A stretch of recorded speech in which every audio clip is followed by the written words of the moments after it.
Hi everyone, happy International Women's Day and thank you for tuning in to our exciting event today in celebration of International Women's Day Leading Together in STEM. Presented by SG Women in Tech, SGInnovate, SGTech and IMDA. I am Ziying, your host for today, and we are all excited to have you here today as we come together and celebrate the people and company who choose to challenge perceptions and misconceptions and lead by example in the world of science, technology, engineering and mathematics. On this momentous day, we'll be launching the SG Women in Tech Corporate Pledge and diving deep into discussion with leaders in the STEM field. Today, we are honored to have Minister Josephine Teo, Minister for Manpower, Second Minister for Home Affairs, and patron of SG Women in Tech, to start off with a message for all of us here. Minister Teo, please. Hello everyone and happy International Women's Day. Thank you to IMDA, SGTech and SGInnovate for organizing today's webinar in support of the SG Women in Tech movement. Our world continues to face many challenges.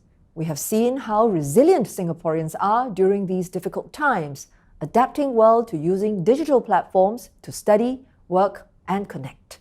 In many countries, women have been disproportionately hit by the effects of COVID-19. But in Singapore, a whole of society response has cushioned the impact on everyone, including women. Our female labour force participation rate continued its uptrend in 2020. This fact alone is remarkable.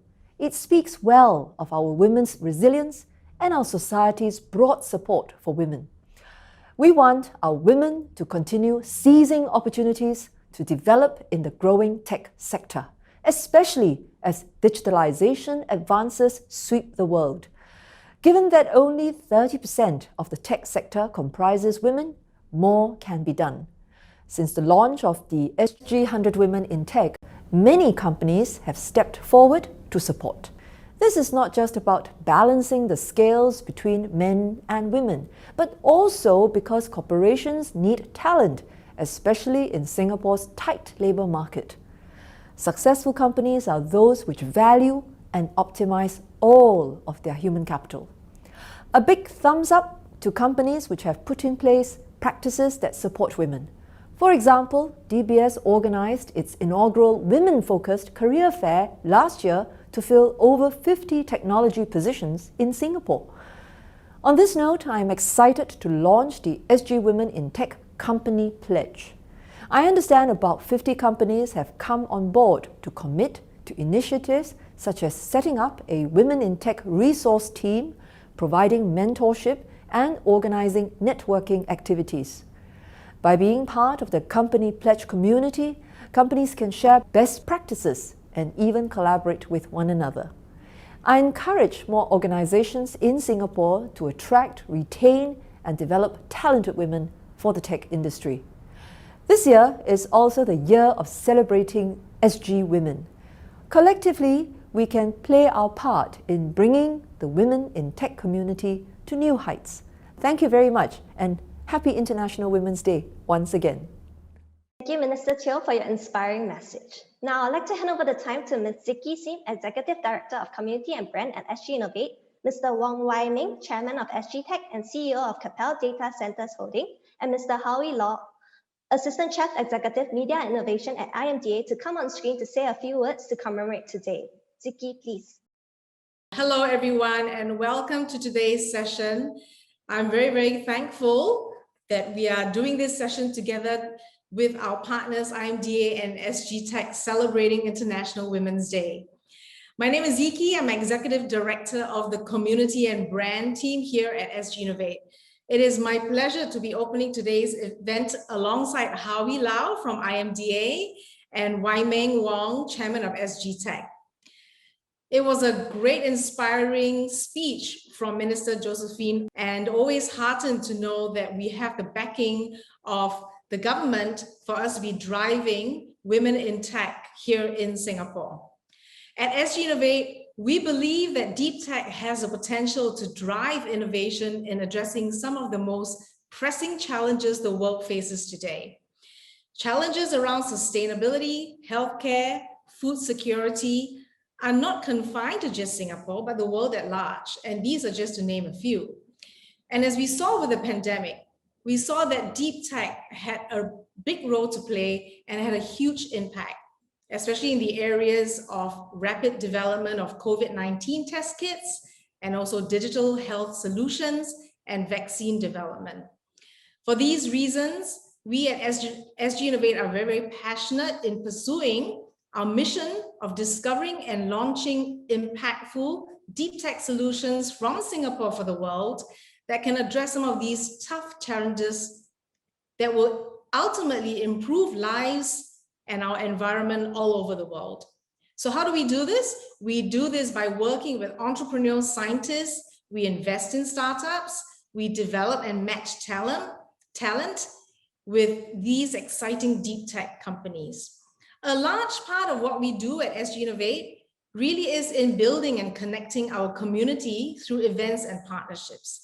Events such as today's session, where we bring together players from across the deep tech ecosystem to advance our collective knowledge and collaborate with partners for the greater good.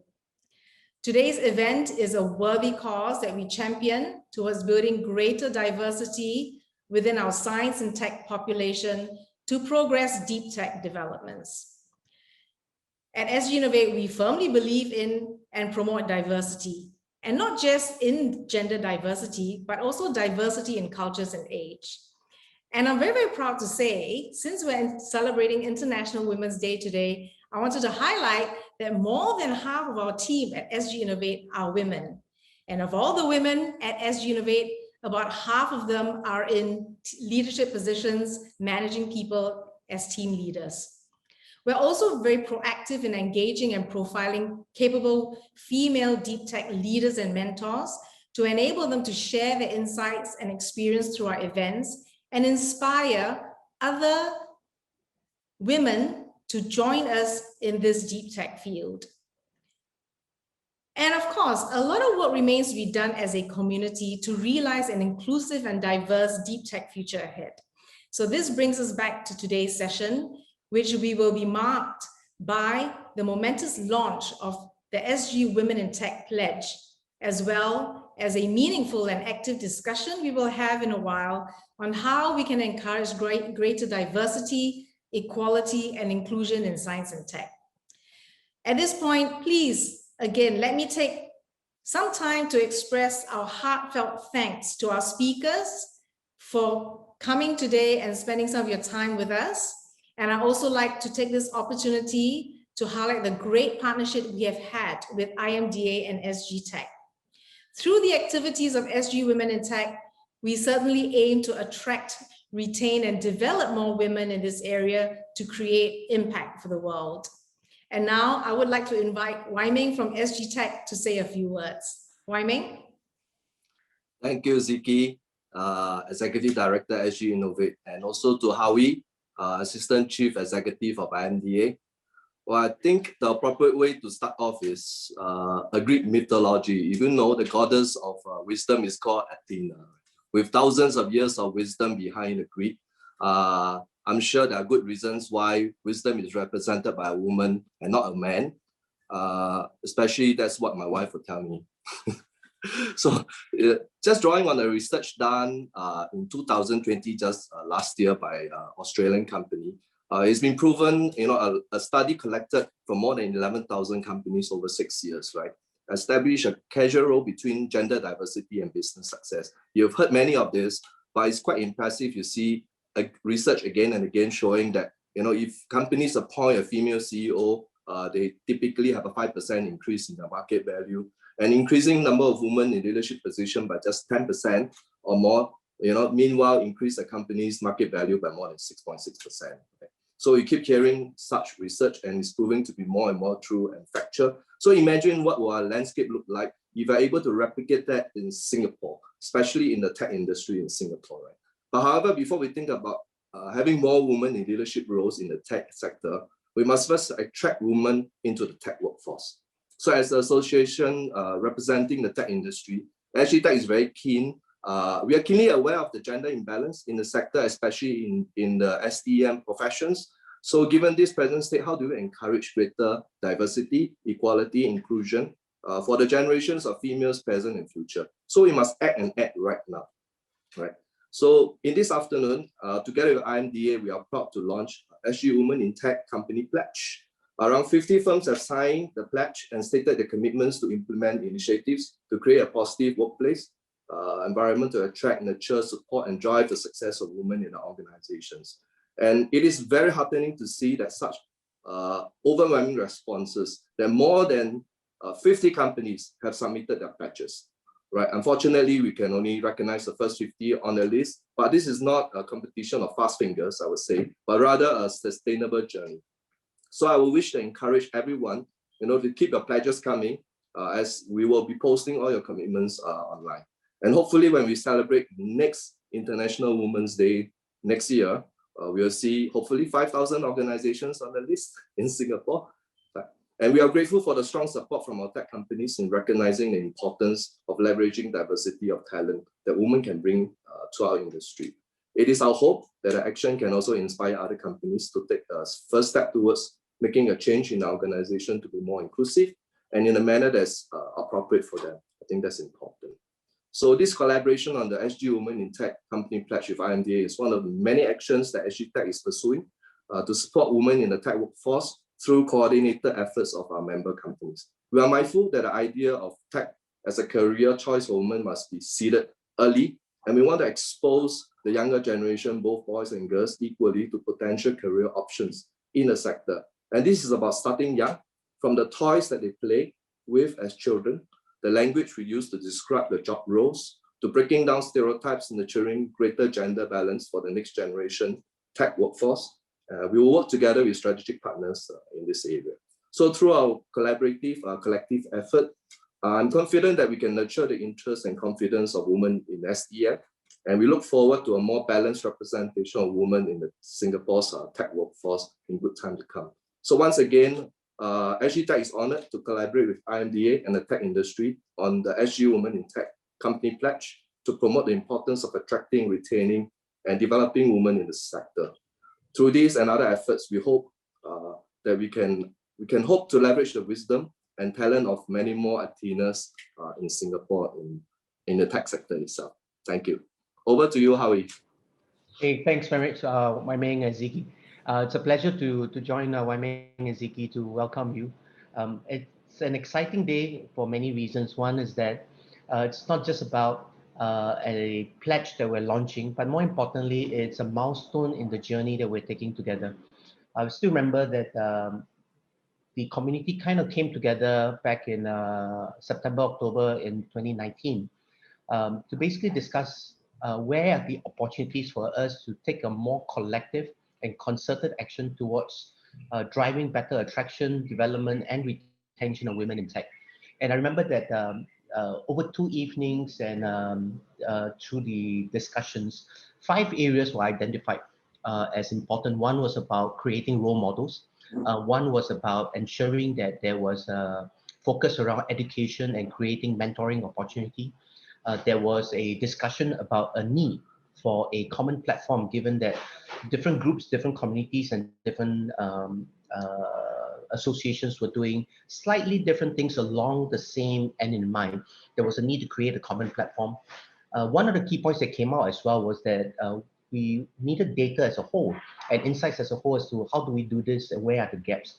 And very importantly, which this pledge kind of helps as well, is that there was a view that there was a need on a leadership and mindset change, a recognition that this shift is not just about a shift because of any particular reason, but there is a shift towards better diversity, better equality, and better creation of opportunities for women in tech. So it's been a year plus or so. And I think over last year, despite the challenges, I think the community came together and we did a whole bunch of stuff, from mentoring sessions to creating the inaugural SG 100 Women in Tech list, to running a number of webinars and seminars. And today is great that we came together again to do this company pledge. And as Wai Meng said, we had about 50 today, and we do encourage more companies to say, hey, as Wai Meng said, it's not about fastest finger, but we do encourage more companies to join us on this journey, to put a commitment forward to take 3 actions together with the rest of the companies to look at ways where you can contribute to the attraction, development, and retention of women in tech. We're very proud, obviously, to have the opportunity to work with SGInnovate as well as SGTech, because as with many complicated and complex issues, it does take a village. And we believe that this is one where, while we've seen some initial momentum coming together as an industry, we do believe that all of us in this little village called ICT can continue to come together even more, can come together not only on a corporate level, not only on an industry level, but all of us as individuals, whether male or female, that we all have a role to play in creating an environment where diversity and equality becomes a commonplace. I was on a call earlier, and one of the ladies that I admire a lot said that she hopes that one day we will no longer have to celebrate International Women's Day. Why? Because it's no longer something that needs special focus, because we reach a stage where equality and diversity has become business as usual, has become something that is a common platform for all. But until we get there, there's a lot of work to be done. There's a lot of opportunities for us to work together and learn together. And until we get there, I'd like to wish everyone a most happy International Women's Day. Thank you very much. Zee, back to you. Thank you, Howie. Very, very inspiring words indeed. Well, thank you again and welcome for joining us today. I do want to make sure that this session is as interactive as possible. So I'd like to ask that if you have any questions for the panelists, please use the Q&A function to post your questions, and we will certainly try to get to all of them or as many of them during the session. You're also encouraged to engage with fellow attendees. I see that there are some messages already in the chat function. Use the chat function to connect and share your contact details. And I'm also always amazed at how we have attendees from across the world. We have some 150 who've joined us today. And I see that we've got attendees from India, from Singapore, obviously. I'm very keen to know where you're joining us from. So please use the chat function. Tell us where you're joining us from and give yourself a shout out. Okay, let's get into the session.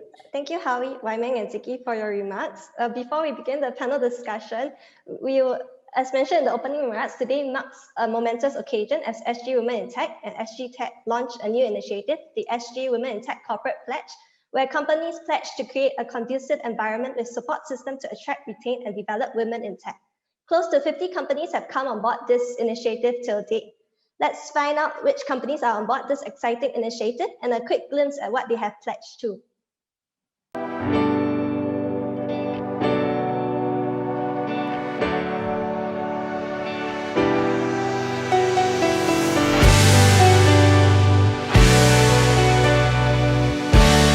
We're very excited for this inaugural SG Women in Tech pledge, where companies are coming together with a common interest of attracting and developing women in tech in Singapore. Imagine with just 3 proactive actions by every company, the type of amplification and accelerated impact we can create for women in tech in Singapore. It is great to see that there are so many companies that are passionate about women in tech initiatives within their companies. Some may be more advanced and have multiple initiatives already running, some may be just starting out. But regardless of the starting position, let's all come together, create a bigger network so that we can learn from each other.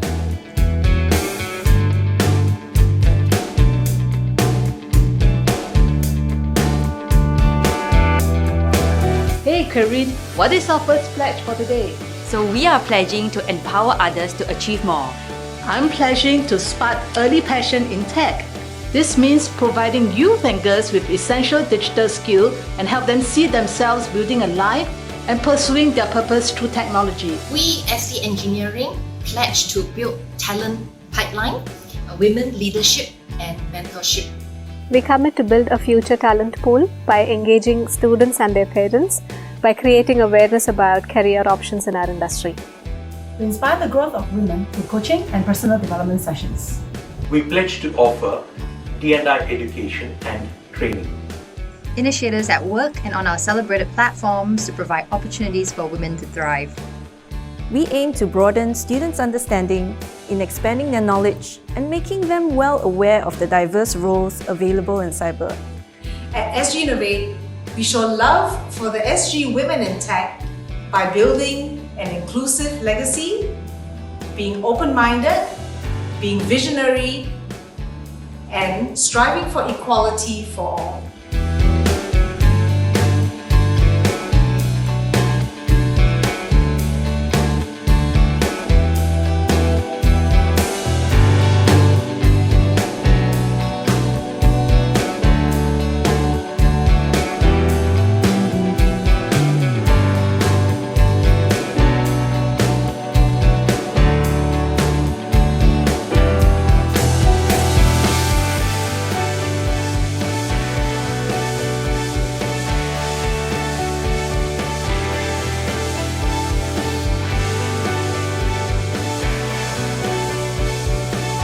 As a student who desires to pursue a future career in tech, we value the opportunities to understand more about the sector and learn from the role models in the industry. I'm happy to hear that we have many outreach initiatives in place to seed students' early interest in tech so that we can bring forth more girls and women into this exciting industry together in future. As a young working professional in the tech industry, I'm very glad that my company and the industry are taking active steps to ensure that we have a supportive environment for women in Singapore. So this pledge is very important to me because it means that we have the resources to advance our professional development and expand our industry network.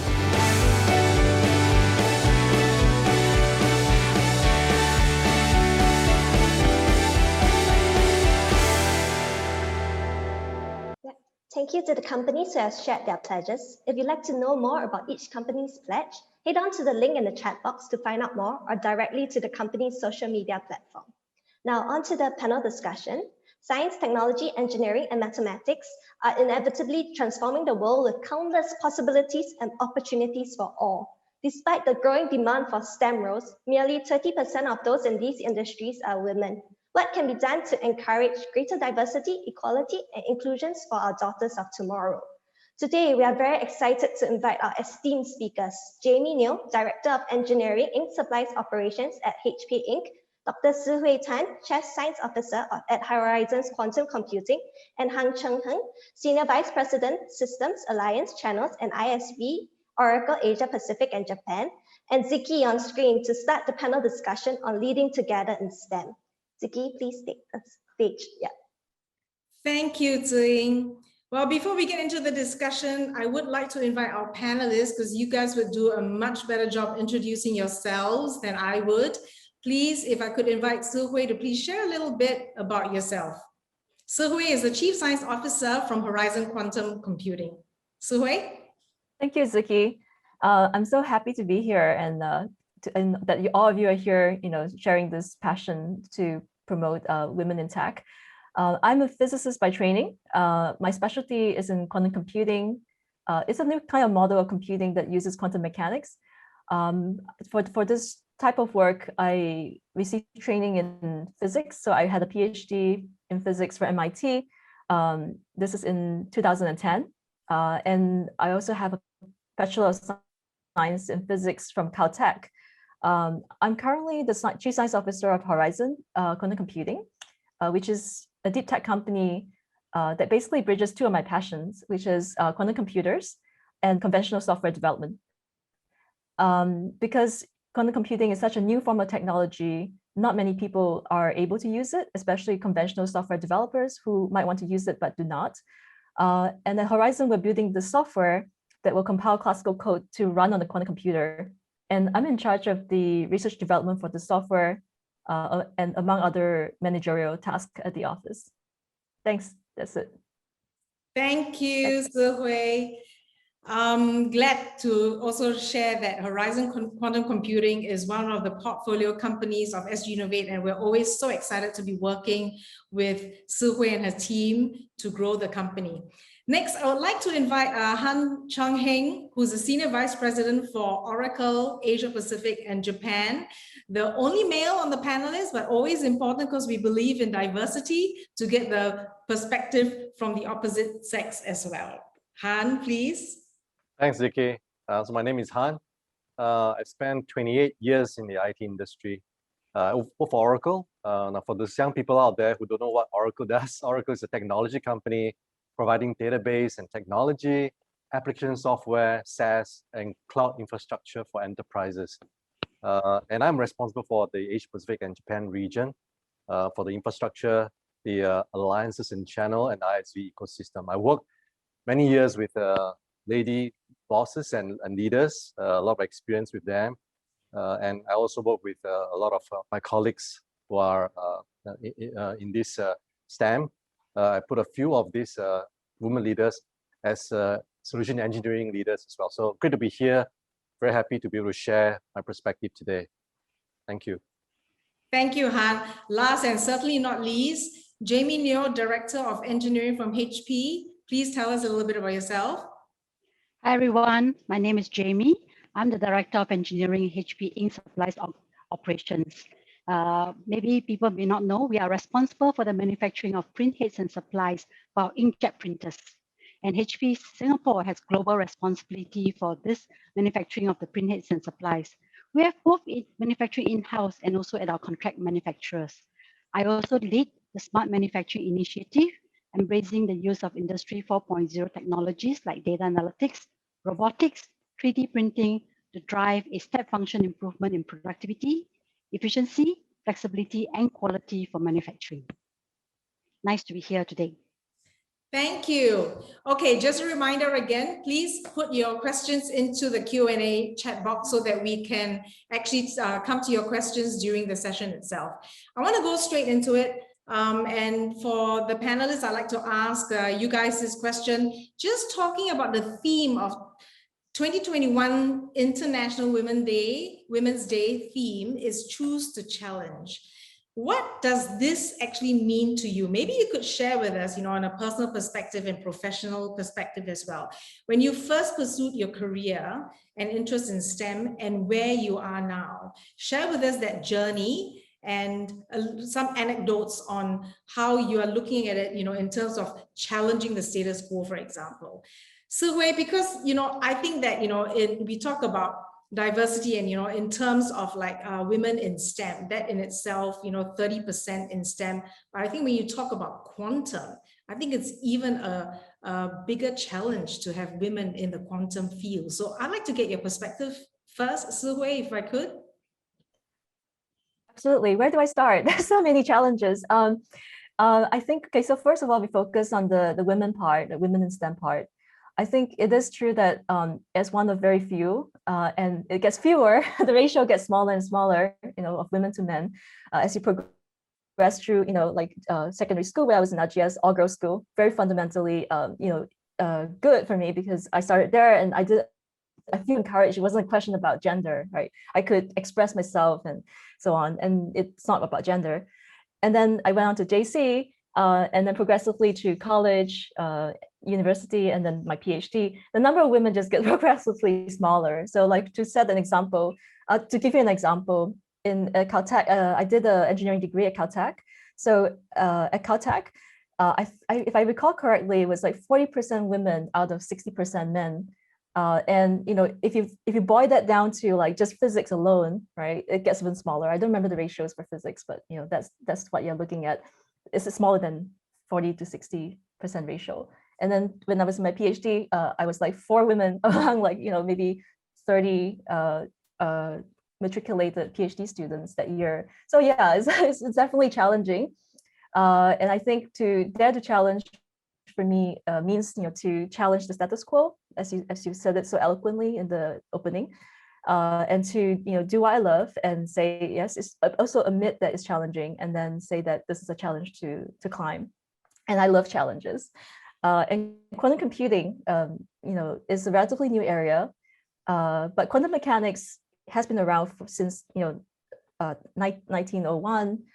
But to use that in technologies, we are just starting to see its potential in computing, in using very fine control of mechanics, quantum mechanics, to be able to do computing. So that is a different challenge that I'm also facing. And for me, this is the challenge that I'm working on right now.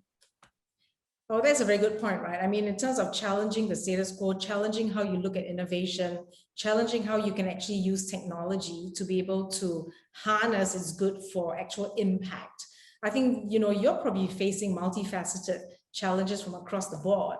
And thank you for doing the things that you do, because I think your journey has probably made it a lot easier for other girls and women to be able to pursue what they want to pursue in the science and tech area.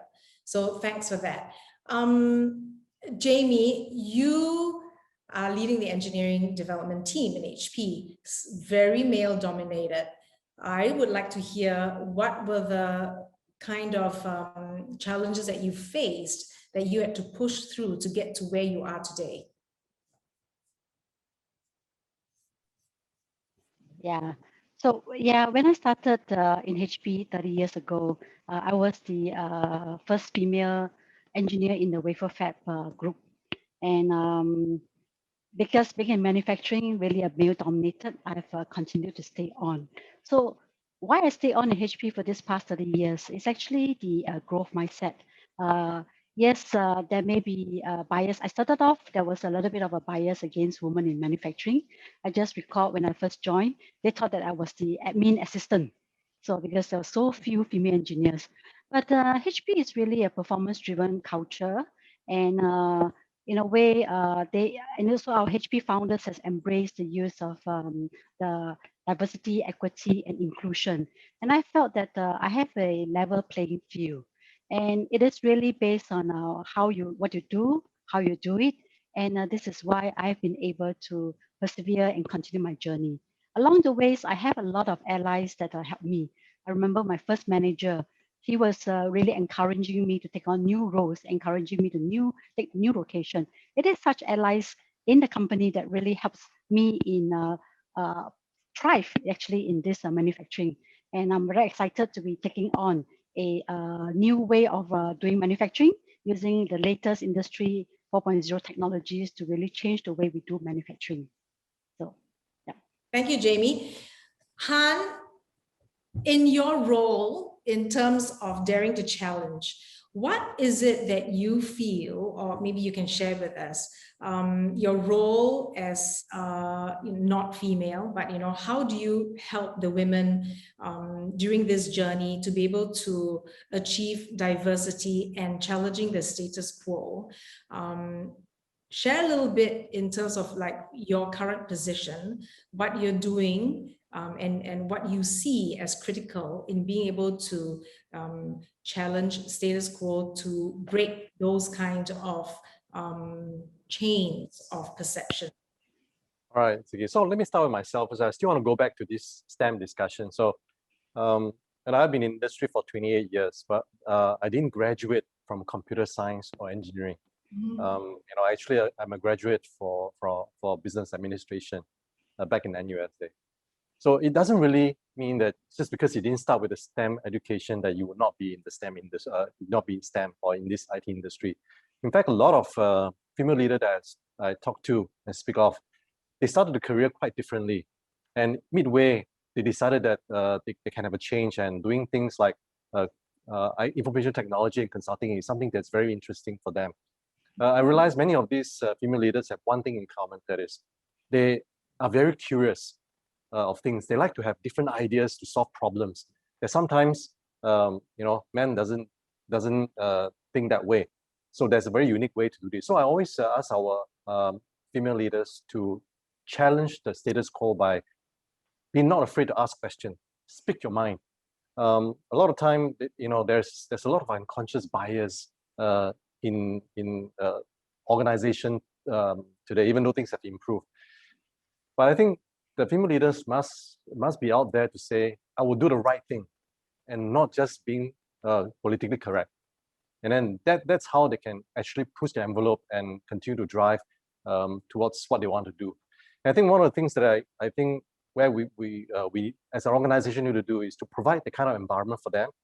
A lot of time, as women pursue a career in technology, in science, they find that they sometimes could be marginalized because there's not a lot of people in the team, in the community. They may feel to be alone. So we need to mentor them, pair them up with people who can help them through the journey, so that the number of STEM and women leadership we're not a trophy with time. You know, I think you say a lot of very important things in your response, Han. You're right. I think the environment that's provided to help nurture women is certainly important, but it's also the individual's mindset, right? That I've always believed that I am the master of my own destiny, that you must have a bit of a gumption and dare to be able to kind of just say that, hey, you know what, that's what I want to do and I'm going to do that. So it really is a combination, not just fully depending on the organization to give you that kind of environment, but you yourself need, as an individual, need to also be able to take charge of your own future and really put the stake in the ground, right? So that's a segue when you talk about mentoring. I want to ask Jamie, in your current role, what is it that motivated you to take the first step towards creating opportunities for and mentoring other female employees and engineers at HP? Was this a change that was due to your own actions or an overall organizational transformation? I mean, we do know that HP as an environment is very, very open, has huge respect for employees, but maybe you could shed a bit more light. Yeah, a couple of reasons. I believe in paying it forward. Personally, I've benefited from mentors and sponsors who have really helped me in my career journey. And it may be just some encouraging words and some kind of a nudge. It's just a nudge, but all these small acts matters. And I really have benefited from it in my career journey. And I feel it's very important for me to pay it forward. This is the reason why I've stepped up. The second reason why I've stepped up is also an opportunity to network and leverage learnings from one another. It's really heartwarming to know that I'm not alone in this challenge, in this journey. And through these networks, we can learn from one another. In all this mentor-mentee relationship, it's not just mentoring, but I really find that the reverse mentoring also plays a big role. And HP has also a very culture for encouraging the growth mindset in how we work. So this is something that is really important, and I want to be contributing to our HP culture of how we work, what we do, and how we lead. So I've been very active in these areas. Yeah, and you know, I've always been a firm believer that we really can achieve everything as women, you know, that we want, and you know, I'm a keen advocate of work-life balance, being able to be a mom, but also be able to really achieve in your career is, I firmly believe, is what we are capable of, right? So it's a combination of, again, the environment that is conducive, that's provided by employers, but also our ability to multitask and to get your priorities right? You know, in being able to manage your time to really achieve to the best of your ability on both sides. So I firmly believe in that. And that's something I encourage with my team as well, you know, and my team would know this, that, you know, going out, getting pregnant and having a family. And I always say that it doesn't mean that you have to sacrifice one for the other. You can actually achieve both, because I feel that I've kind of achieved that, right? And it's really through wonderful employers, you know, great bosses who are very, very understanding and giving me that kind of leeway and respect in terms of being able to achieve what is needed to be done at the work environment, but also at home. Okay. So Hui, let's come back to you. You know, in this world of female scientists, you must really have broken that glass ceiling in many, many ways, right? And there aren't that many women entrepreneurs as well in the startup space. So you are Chief Science Officer in quantum computing. I mean, that is like, wow, okay? What do you think is stopping women from taking research to market? And from your own journey, what is the advice that you would give to these women who aspire to become entrepreneurs in tech? Yes, that's another multifaceted question. So let's say, you know, if you have the situation where there's a women scientist, you know, perhaps in a university, in academia, which is where I came from before I became Chief Science Officer of Horizon, is that I think one point is that it's difficult getting funded as a women leader in tech. I was looking at, in doing the research for this panel, I looked up some data to support this claim. And I think one of the things I found was a report by PitchBook, where it says, okay, companies with at least one female founder received only 23% of the total number of US VC venture capitalist deals in 2019. So 23% if it's one female founder, and only 7% of the total value of US venture capitalist deals in 2019. So these are very small numbers. So, here you face extra hurdles in getting funded, and money, for a startup is very crucial to get off the ground. There are also some things that are not limited to gender, I think, coming from so there are other hurdles that are not related to gender that's also omnipresent as a researcher in the university. One is that the workload in the university as a researcher, especially early career researcher, is very, very heavy. So to put in the context, as a researcher, not only, so you do research, you have to publish. So if you heard of publish or perish, so you have to publish actively. Things change a lot every day. Every day I receive a digest from the preprint archives, and it's like, 10 papers or 15 papers every day, and I have to like sift through them to figure out what's going on.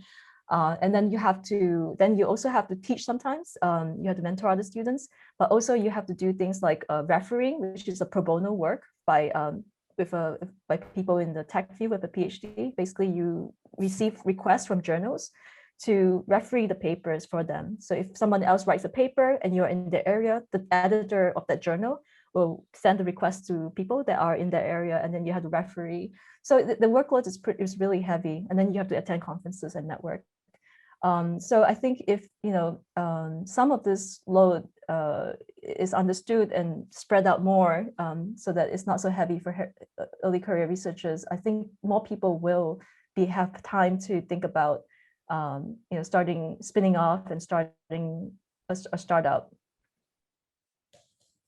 Yeah, I think those kind of challenges certainly, systemic, but also I think it's our ability to kind of go past them, right, and still pursue them despite or in spite of the challenge. Yeah, actually, I just remember I didn't answer your second question, which is how can we mitigate it.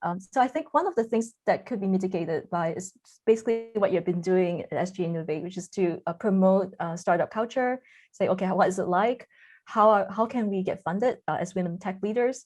What are the uncertainties, and how can we mitigate those uncertainties, right? If the general feeling in academia is that, okay, startups are risky, and in the university life, it's like, okay, it's cushy because I have grants and stuff, and I can be funded for 3 years, and okay, until like the grant runs out, or like the research, the tenure track is up. But I think that the timelines and the pace of the uncertainties are different. There are uncertainties in academia. It's just that as researchers in the university, you're more aware of those uncertainties and you can mitigate them. But for startups, if you're transitioning to a new job, right, it's harder for you to tell unless you get help from outside and actively look for help. In which case, having more time would help. Yeah, absolutely. And you're right, because like when we do a lot of these community events, right, it really is a platform as well to be able to share journeys and to also share knowledge from across the ecosystem. And I think these opportunities are also important, to give founders, women or otherwise, right, that opportunity to be able to share your story, and because there would be another person that could potentially be in that same situation, right, that we could then also help to inspire them and motivate them to kind of like push them out of that rut a little bit, right? We're getting nice questions from the floor and the audience. Thank you very much. And I want to take this question around educators, education, and the role of parents. From Jenny, how do we change mindsets, especially of parents and or educators, stereotypically thinking women should do more humanities while men do more in the areas of engineering and math? Let's start with Han. Let's get your view on this. Yeah, I think that's we got to change the perception. Obviously, there's gender bias at a young age, right? We buy toys. When you go to Toys R Us, there's one segment for boys and one segment for girls. And girls go to the dolls, and the guys go to the trains. No, there's always bias in, especially in Asia. So I think this got to change. We got to get our children to go for more gender neutral choice, like card games or board games, right? And that young girls, they can be interested in things, especially in science. And we gotta inject some of those science into everything we do. There's science in cooking. There's science in embroidery. All right. So why do we have to associate science with mechanics and so on and so forth? So I think that part we must change.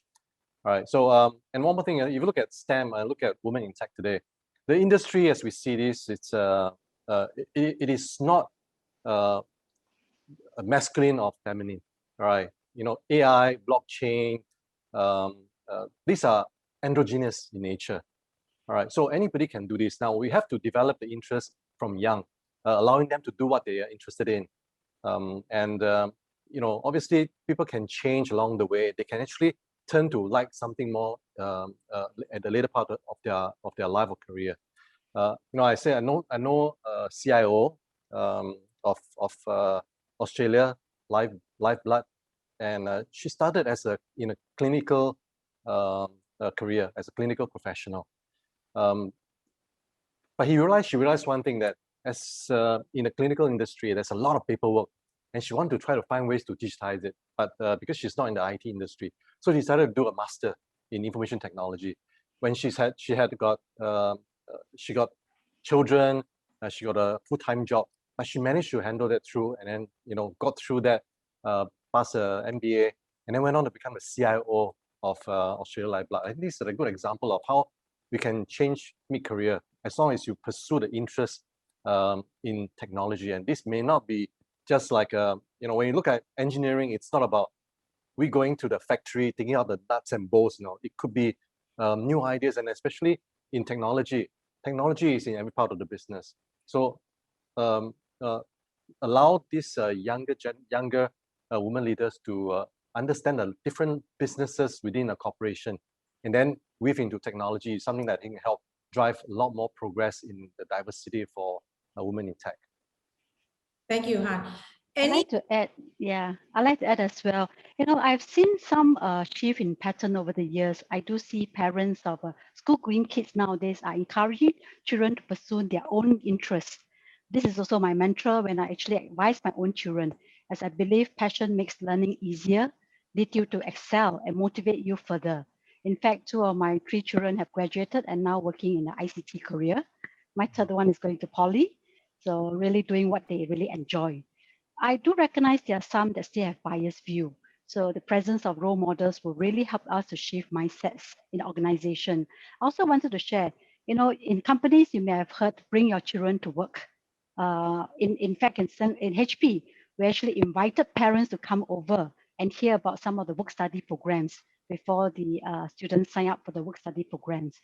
We actually even brought family members to our SMART facility, which is a Smart Manufacturing Application and Research Center, to let them see some of the cool technologies like 3D printing, collaborative robots, autonomous vehicle, it's like self-driving car in a factory, so that the family members, their parents, their brothers, sisters, children of employees, as well as even grandparents, to see how our employees are really turning manufacturing cool with all these new technologies. So these are ways to really get them to change their biases. Just what I wanted to share that. In showing how it relates to them, right, and how it impacts daily lives, I think that will certainly get people a lot more involved. So, do you have anything to add to this question? Yeah, I think Han and Jamie really covered it. Role models are very important. Look for, and to have actual connection to your daily life.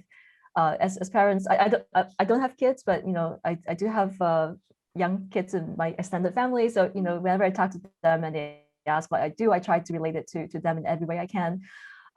Even now, and for role models, even now, I actively look for people I can look up to, and I definitely would check out like HP Smart kind of a lab, and the open house. I really love it. Like it's really cool.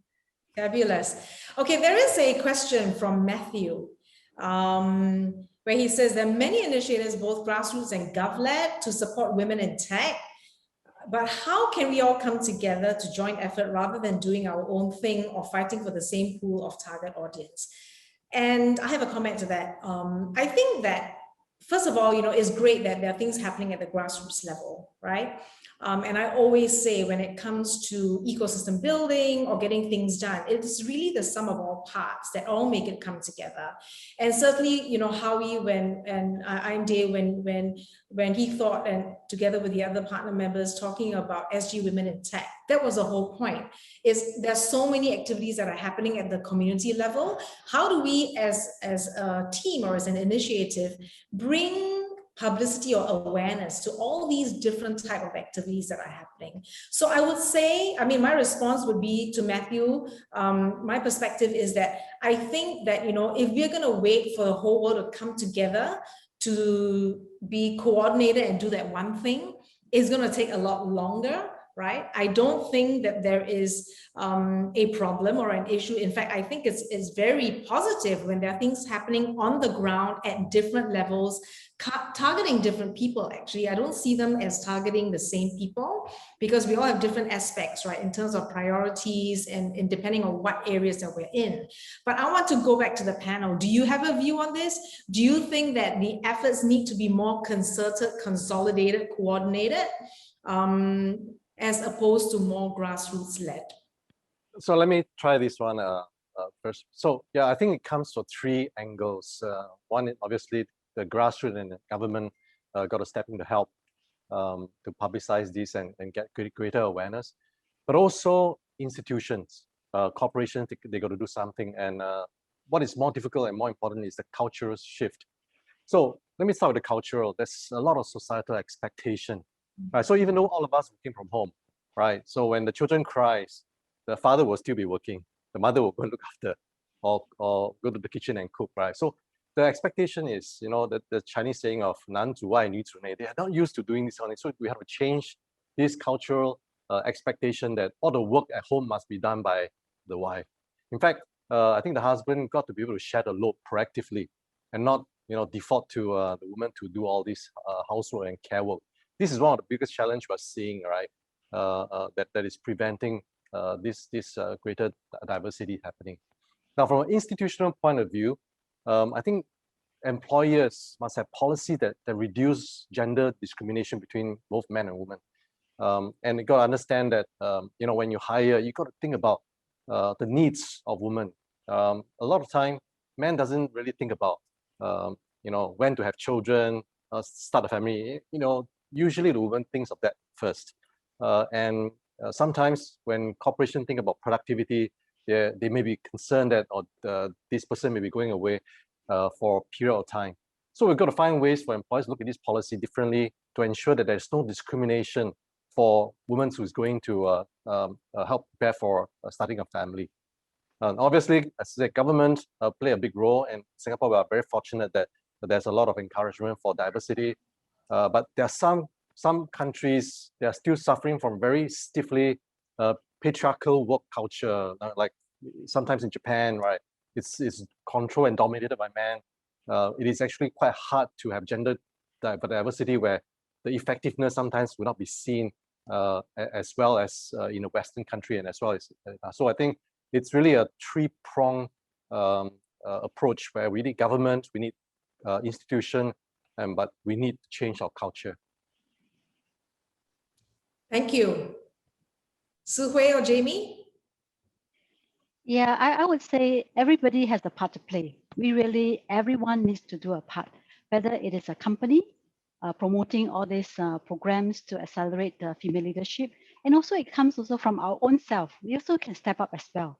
We can take the lead, we can initiate.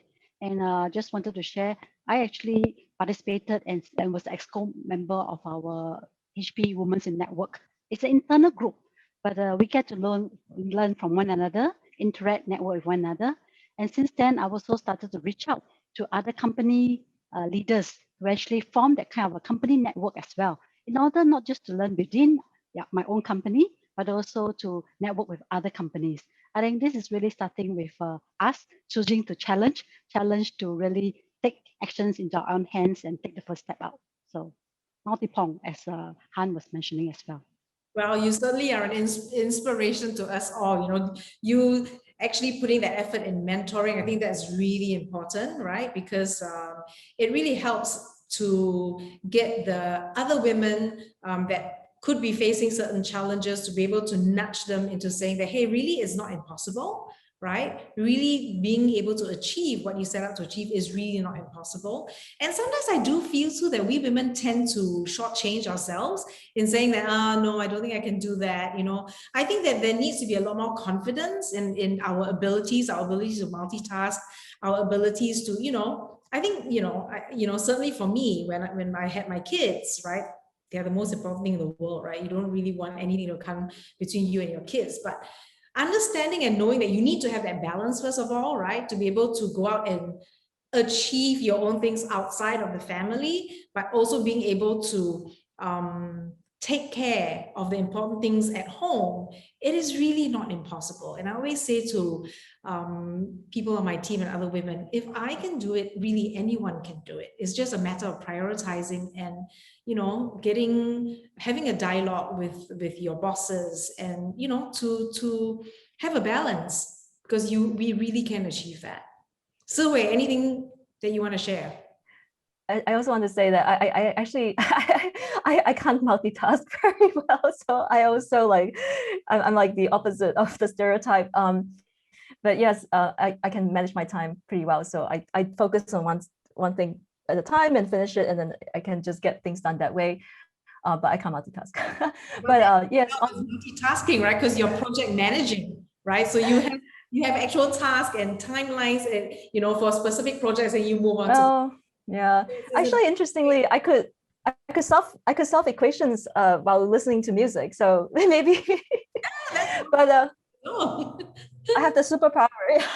No, but I think, okay, more seriously, on the personal and also I guess within our company, we avoid like traps, like gender bias traps. So basically, we evaluate everybody based on their merits, like their capabilities, and you know, I actively seek out like what the biases are.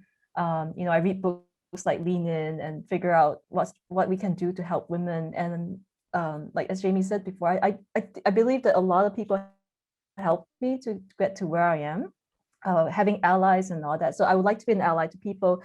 Maybe not all the time, but you know, if you email me, I usually will reply with an answer. And recently, I got involved with Clubhouse. I've been doing a few events there. On the institutional level, I volunteer for a club known as Zonta International. So they have clubs everywhere, and the purpose is to empower women, basically by education, donations as well. I think it's a big organization. And right now we are looking at setting up, you know, little groups for telling, like for high school, basically, to have a little extra curriculum package that we can give to the teachers and get them interested in teaching kids about women. But I guess if it's the STEM, you can also like put that STEM angle in it as well. So these things, you know, it's a lot of work. Keep saying it, keep doing it, and eventually it'll become habit, and we won't have to like have Women's Day. Yeah, exactly. And I mean, going back to the question again, I still feel that it's really a sum of all parts, right? That we don't wait for the world to fall in place before we embark on a particular initiative, right? So all the things that we're doing, you know, the pledge that we saw from all those different companies is inspiring, and it's a good start. I wouldn't even say it's a start, right? Because I think it's, you know, it's a good path of that journey for us to be able to achieve what we want to get to in terms of equality, diversity. Let's move along this discussion. I see another question that's talking about leaky pipelines. Train women, scientists, and researchers leaving to take care of their families. Is that one of the reasons for the lack of diversity in tech, or insufficient women talent in tech? How can corporates do more to help parents stay in this field, or is it the nature of the job? Han, leading, you know, Oracle being a huge MNC, what are some of these initiatives that make it more palatable for women, so that there is, I think, and maybe in Asia is not so much of a problem because we have a good support system in terms of having help at home, and with the support of family, extended family members. But MNCs and tech companies, what are some of the initiatives that you have in place to make it a bit easier for women to stay at work and also be able to do what's needed at home? All right. So for us and for many of the tech companies, with the new work from home as a norm, right? It's no longer a big problem. All right. And I think the challenge now is how we can make sure that the family members or the husband do equal parts in terms of doing the support and care for family and children. But we do see a leakage over time. And that's why I mentioned earlier, in the career path of our women in technology, as they progresses through about 6 to 7 years into the career, some of the younger women in tech wanted to start a family and to go away for maybe 1 year or extended 2 years. We've got to help them and assimilate back to work. This is one of the challenge, right? And when they come in, they feel that they already somehow be marginalized for some reason, or their male counterpart colleagues they started about the same has reached a certain level that's higher because of the continuity. So we have to find a way to get them in. I think 1 or 2 years lag, it's not a problem, right? The key is how the individual can continue to contribute, learn, and contribute to the business. So that's not an issue. So we got to encourage them to continue to do that. Mentoring is very important. When they come back or before they leave, we got to continue to make sure that they have the community. We have got an Oracle Women Leadership in Oracle, where what we do is our goal is to really help develop, engage, and empower the current and the future generation of female leaders within Oracle. So this is a big community, and we're building these up not just in Asia but around the world. So they have got a community they can go to get help, support, advice, and mentorship. Right. So I think those are programs that can help ensure that there is no leakage. As I said, sometimes when you're away for a while, you come back, you need to be back into the group, and you need to have the support. Otherwise, they will feel marginalized. They'll feel that they're all alone by themselves, and then a lot of people actually stop there and not pursue further. I think this is one way for us to ensure that there's no leakage along the way. Thank you, Han. What about HP, Jamie? Yes, I think on this, in HP, we have this flexible work arrangement. Now working from home is like the norm. 30 years ago, 20 years ago, working from home is not the norm. But as female employees, we have the flexibility of working from home when there are times of need. So HP is really open about that. We have flexi hours, and that really has helped me as my children were growing up back then. And this is a flexi work arrangement that will continue to make it available to our female employees.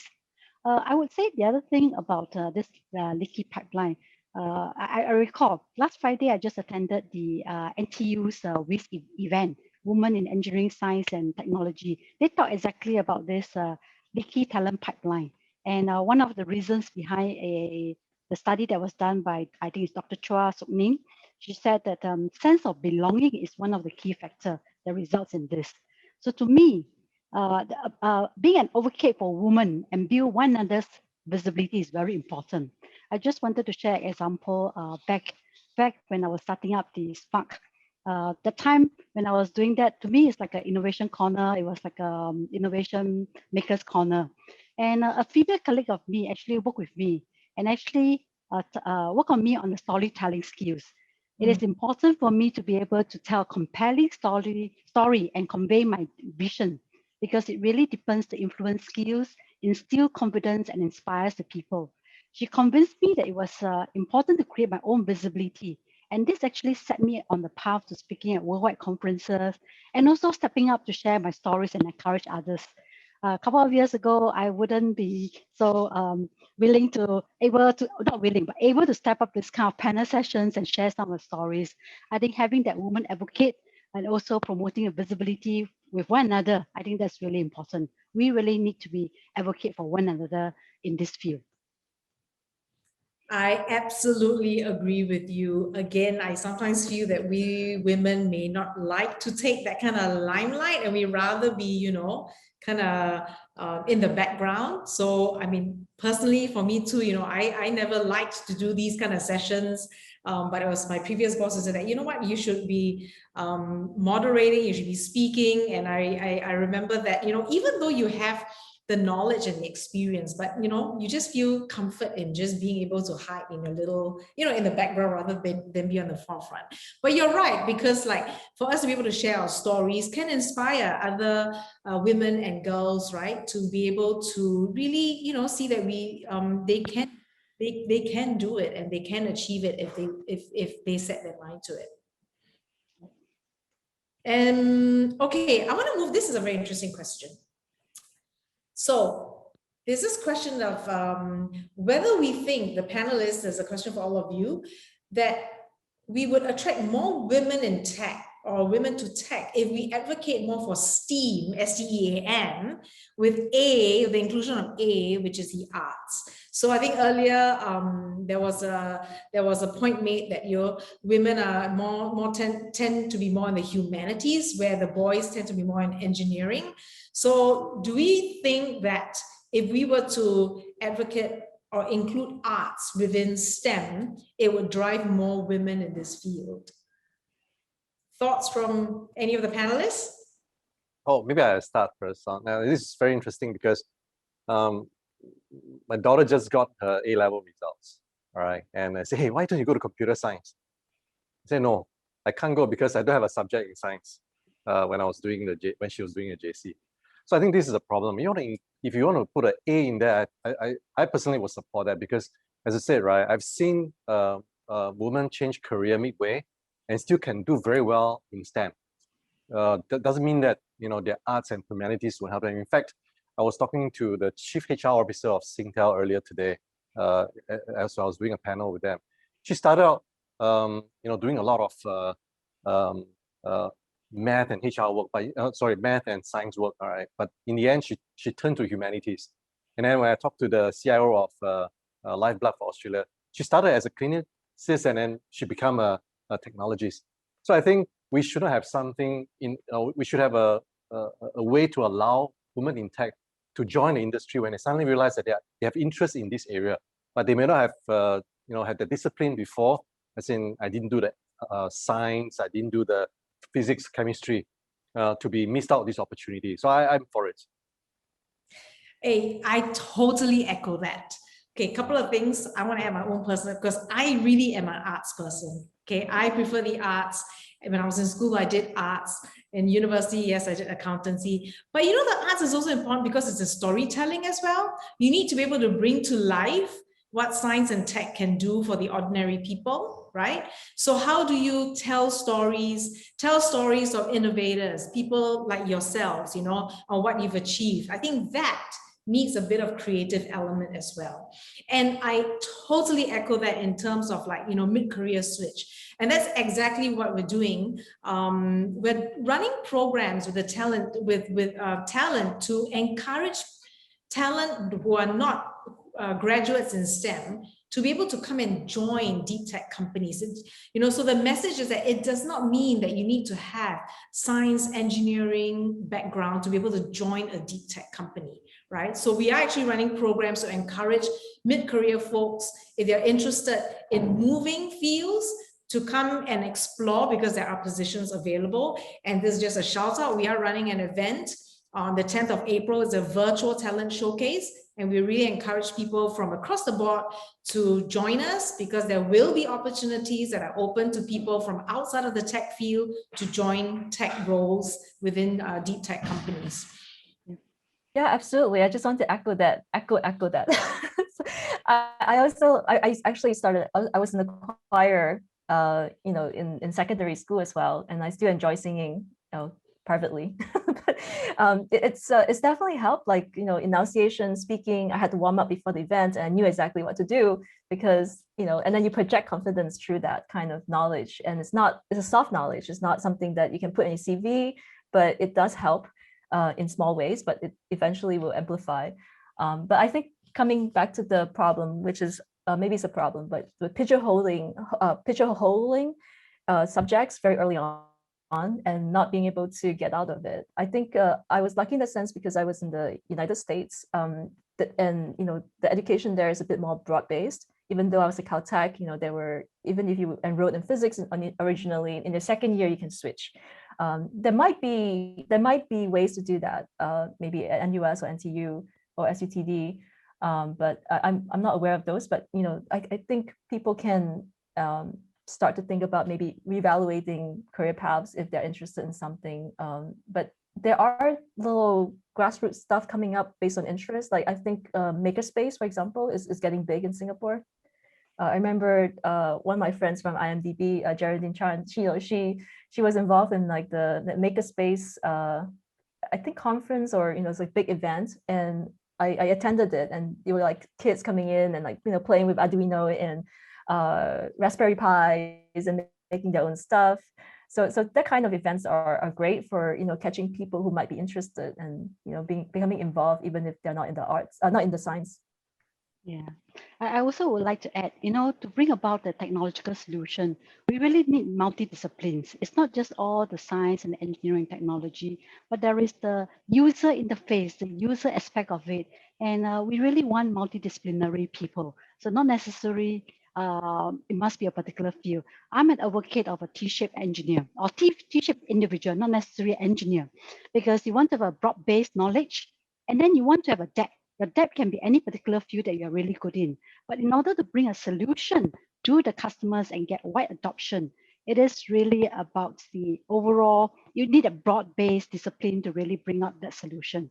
So for folks in the STEAM, yes, I would advocate as well. You need the aesthetic part of it in order to bring a solution that will be widely adopted. So agree. Very good. I think certainly there's a lot of inspiration here from all the responses that we got so far. I want to take another question here. How far along are technology businesses around the world in having a strong diversity and inclusion strategy to attract top talent and drive innovative results? Where does Singapore stand? And what are your views on what organizations can do or do better to further support the growth of diversity and inclusion in technology? Any takers?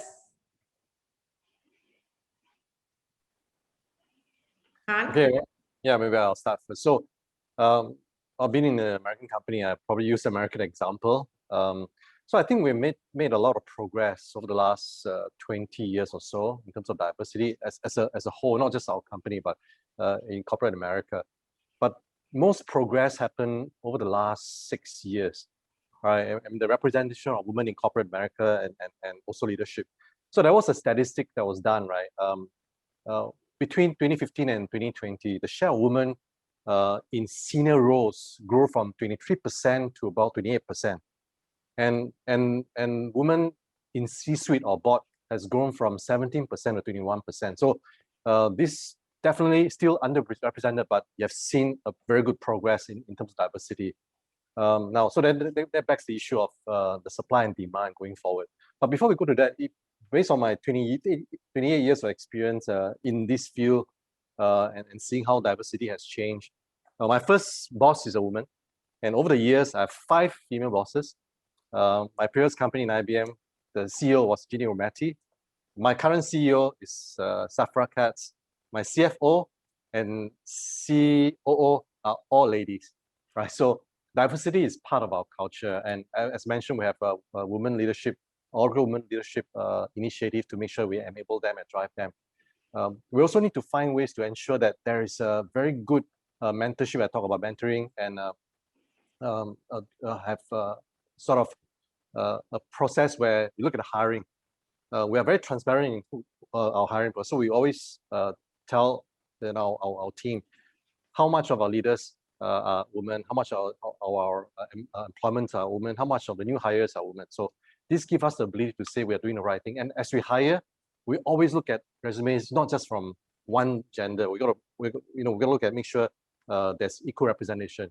And we tend to be more biased towards ensuring that we have more women resume coming up, right? So that this will help build a better gender diversity going forward.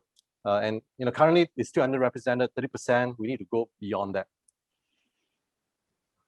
Thank you. Ladies? Yes, if I may add, it is important that companies lead with purpose from the start and live up to our values. Just to share a little bit more on the statistics at HP level, I'm very glad that at least on the board level, we have about 46% women. So this is a change at the board level for HP.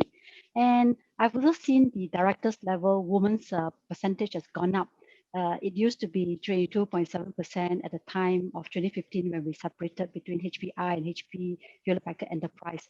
Now it's 32%. So I'm really glad that I'm in a company that embraces diversity, equality, as well as inclusion. So really, I would say, really must lead with purpose and live to the start. And we always talk about innovative solutions comes from diverse opinions, whether it's gender, whether it's age, whether it's cultural. And this is something that really every company should imbue into their own culture, that in order to have great solutions, improve performance, you want to have a diverse team. So that's why I felt that is really important. And as I also mentioned, stepping up on your own as well. It's not just all the companies or the government, you yourself has a role to play. So step up, take charge. I'm also proud to say that at Horizon, we have more than 50% women in the company. So even despite being a deep tech company, so I think the basically embracing diversity and having the atmosphere that is conducive to that. Even though we don't have an active policy to recruit women, I have my qualms about that kind of affirmative action. But despite not having that kind of policy, we were able to attract women, and very good women too. And maybe since I brought up the affirmative action part, the reason I'm a bit cautious about using affirmative action, partly because I was a subject of basically a bit of discrimination because of affirmative action in the United States. So I had a classmate come up to me and say, hey, you got in only because you are part of the affirmative action. So that stuck with me, and that wasn't cool. But I think it's a bit of a in between thing, right? Like if you have it and you have women, make sure that it's be very clear that it's because everybody who gets in or hired is because of their skills and not because of the gender. But also to have to get more women interested using this is good, but use it cautiously, in a very mindful and stepwise thing, and not just okay, you're just doing it as a policy and then actually not subscribing to the longer term goals of actually building up a good ecosystem that's inclusive. Absolutely, because we don't want to be a tick in the box, right? So it really has to start from the skills first, that we have those skills to bring value to the role, and not just a tick in the box for the board or for the organization. We talked a little bit about this, but I thought it was interesting because this question came from Aon, and I understand Aon is a placement agency of sorts. And the question was, can you speak about the role sponsors can play in helping women move into leadership positions?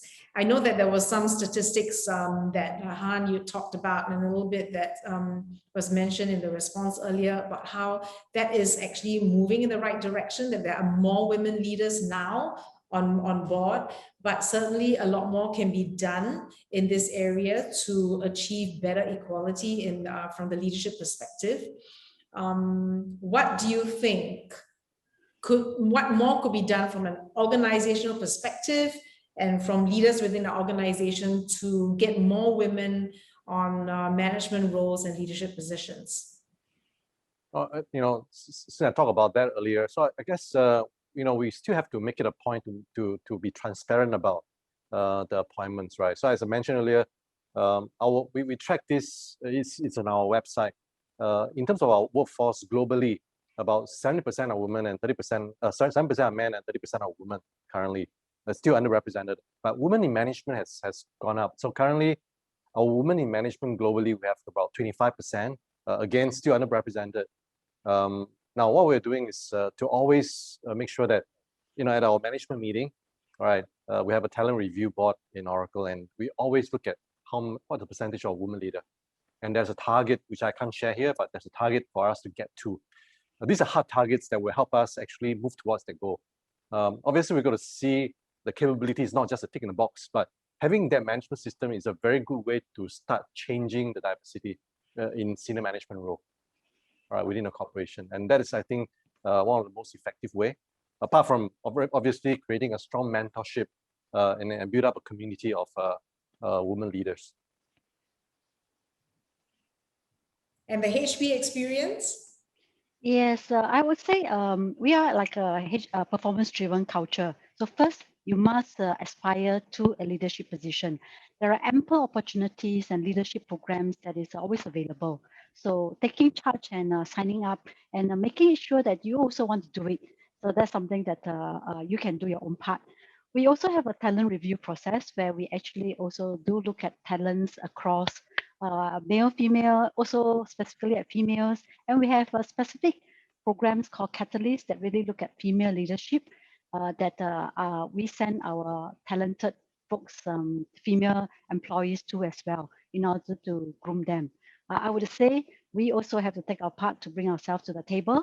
And the company I know is always there to support us, but we also need to seek out these opportunities. Sihui, anything to add? Maybe I can start with the university, like this, maybe having sponsors in university to help women move into leadership positions in STEM. I remember there was one, as I was graduating in my PhD, there was one event that really helped, and that was the MIT, I think, I can't remember if it's a science thing or it was like a institutional wide event, but it was a Women in STEM workshop. So it was a 3-day workshop held at the Marriott Hotel in Cambridge next to MIT. And they had professors from different areas come in to talk to us. There were panels like this. There were leadership training, 3 days, very good, very focused, very well organized, beautiful location. and I remember it, just sitting there in the audience and say, okay, what kind of things do hiring committees in universities ask? And like, okay, this is what they would say. And then these are all coded messages, right? And this is what you should expect how to answer them and, help them along the ways, things that cannot be said, publicly or whatever. But, like in those sessions, they're like safe space where sponsors can come out to help women. That was very good. And I thought that was, I think, if that really helped me clarify what the hurdles are, what these women experience, and at the same time have training at the same time to sort of mitigate the issues they brought up, and therefore have seeds of little things I should do to help myself be able to be promoted. So but the sponsorship in that program was absolutely amazing. I think I could even go further to say that it encouraged me that despite my hurdles in the in my thesis, the hardships and all that really helped a lot, like to sort of make sense of what's going on and what has to go on further. Thank you. So there's this question, I'll just read it out, from Sybil. When I was in university, engineering was one of the most difficult and popular courses to enter in all the universities. From the panelists, can you share what your views are on which areas of STEM or arts would be the next generation of graduates should be looking to do to be able to get into this new era of digitalization and technology? So I guess skills of the future. What are the subjects or areas that students need to be looking at university to be able to be relevant for the future? I'm going to start with you, Sihui. I was just trying to digest the question. What skills do you need to be in STEM? What skills to be able to address, now they're moving so much into digitalization and technology, right? Years ago, it was engineering that was like, that's going to be the skill of the future that, if you study engineering, you would have made it, once you graduate, you're going to have jobs lined up for you. So I guess that question is steered towards that. What are the kind of learnings that one must have? What are the courses in university that they should be looking at to be able to... I'm going to repeat my something that my very early mentor told me. So, this is back in JC when I took up a science project, and my mentor, Professor Edward Teo from NUS, told me, do you want to learn? So you have to have like basically the most important skill that they teach you in the PhD program, at least I'm paraphrasing what I remember from such a long time ago, is that, have the capacity to want to learn and to be able to learn. It's like giving the bear, instead of giving the bear a fish, you give the bear the ability to fish, right? Like, and from there go on, but, to maybe it's a bit sidelining the question, but I think it's important to know that I think the coolest thing that will happen, innovation moves so fast, the coolest thing that will happen in like 10, 20 years is probably just starting out like in the university, and you wouldn't know about it. Like, unless you're close to the action and actually thinking about it way ahead of other people. I remember machine learning before it became like data science. I was still a PhD student at MIT, where the professors next door to physics in the CSAIL building, computer science building, were, like coming up the theory of like, machine learning, right? Like neural networks and stuff. And people were talking about it because there were people working in the labs who knew about it. And then they talked about it and I knew about it, right? But then I didn't really know if it was going to be hot or not. So things like that. But definitely that's the ability to want to learn and to learn. Curiosity and being able to investigate further, right? When it comes to absolutely. Yeah, I like to share along this line as well, because I'm driving digitalization for manufacturing. And I started off as a chemistry graduate. So how did I, from chemistry, went to join HP, a engineering technology company, and came to do this digitalization of advanced manufacturing. I would say this is a continual learning journey. And for me, when I started in chemistry, it is about the troubleshooting skills. And as I did the different job rotations, it is a continual learning journey for me. And I learned about, one of the interesting thing about chemistry is I remember one incident about, practical lessons where you're given a compound, where you identify what is the cause of it. I think that one has been stressful for a lot of people. I find that very exciting and really adrenaline pumping. But to me, very investigative kind of work. And I brought this into my job. One of my earlier career aspirations was to be a forensic scientist. Wow. So in HP, I started off as a wafer fab engineer using my chemistry.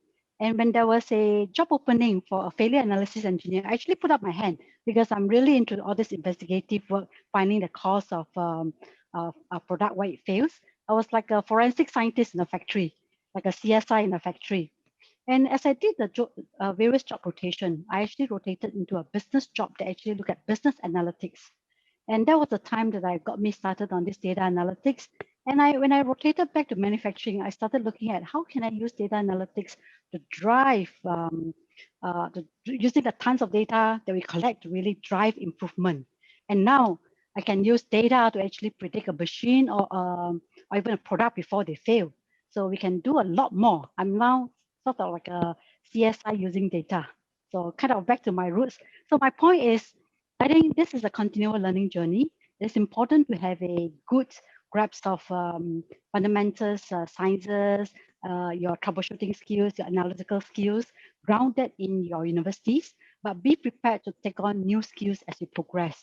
And as I mentioned, passionate, because when you're passionate about a subject, it makes learning easier. It really motivates you. And you can always learn new skills as you progress along. Yep. Just wanted to share this. Thank you. Yeah, I think it's all about a couple of things. So opportunities out there, as well as the interest that you have. And if you have interests and there's opportunity out there, you'll really be passionate about doing that. I always ask people, how many of you graduated from a course you are and actually doing the job, right? I think the life skill is very important. You have to be very adaptable. You have to be very agile. And things does change, right? Today, what is in the market, what is we have good opportunity, for example, cybersecurity, data scientist, things may change tomorrow, right? But you have to be, adaptable enough. I always tell the guys on my team one thing: the biggest innovation in the world is not about just the technology. But as you pointed out, Zuki, it's about storytelling, right? If you look at the cutoff for all the different degrees, right? Engineering today may not be the most difficult. Computer science may be the most difficult to get in now, but so is law, medicine, business, and even arts and social science, right? So the best thing to do is to have the interest in what you're doing, and along the way, you will build pivot to anything else you want to do in the future. Thank you. So really in a nutshell, it's not about what you learn, it's about how you apply what you learn. It's about the thinking skills, right, that you get trained on during university or in school, and to have that appetite to be always on the lookout on what's going to make you relevant, and to always learn and acquire new skills, because the world constantly changes, right? What we did in uni 30 years ago, 40 years ago ain't relevant now, but the process is relevant in many ways, right? But the subject matter would have evolved. I would want to ask one last question, which I thought this was a great question that it will help to, I realize it's already 4:31, but I'm going to ask it and then we can wrap up. Who is your favorite woman leader icon? Could be Singapore or globally, that has changed the game, who has changed the game in her sector? And what inspiration do you draw from this woman icon?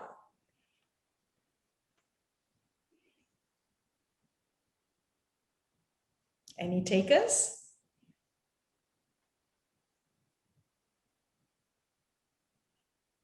Can it be non-STEM? Yes. I think this stuck with me very strongly for some reason. But like when I was a kid and I was on TV, I think Condoleezza Rice was on TV a lot. And then, you know, if you're listening to like, you know, the night, every daily news at night, and then you hear leaders and it's like, oh, men. And then suddenly Condoleezza Rice talks. Oh, Condoleezza Rice. It's like, okay, great. You can be a woman leader. A woman can be a leader. So that really stuck with me. And I felt that she really changed my, you know, perception of what I can do. Thank you. Still thinking. So for me, again, it's not necessary for STEM, because the population is still rather small today. We hope that the women in STEM will be more and more in the future. But you know, I guess the biggest inspiration will have to be my mother, right? Because she made me what I am, right? To be able to have more empathy, to listen, right? To always learn, and you know, and to be advocate for female leader as well. So I guess that should be my mentor and role model. Yeah. So if I look back, what really makes me feel confident enough to step in front of the audience, the person would be the female colleague I was talking about. That really tells me the importance of storytelling in the business world, storytelling not socially as well, and has continued to be the person nudging me along as well. This really made me 30 years. It's only in the last few years I have stepped out of my manufacturing enclave and really step up. So I want to thank my colleague for helping me on this important one. And with this, I also feel that this is very important for me to also start nudging other females along, because a lot of the females are in their own world. I think I see people talk about self-doubt, imposter syndrome. It's really, we just need a little bit of nudge. I felt the nudge, and I also want to do that for other female employees as well. So that would be my role model, and this will also inspire me to continue and move on. Thank you so much. You know, we've had such a lot of discussion. I think that if we had more time, we probably can go on and on and on. But there are a lot of nuggets of information and insights from each of you. And I do want to thank you for your time, and to all the participants and attendees here. Do look out for our replay of this session, because it's recorded. And again, I do want to thank IMDA and SGTech for working with us on this partnership.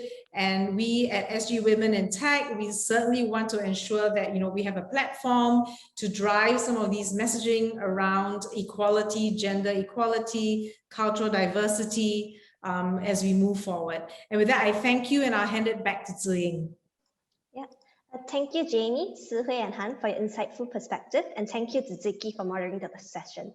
Thank you to all our attendees for tuning in. We hope you come away from the session wanting to choose to challenge, be it individually, at work, or as society at large. We have come to the end of our International Women's Day celebration.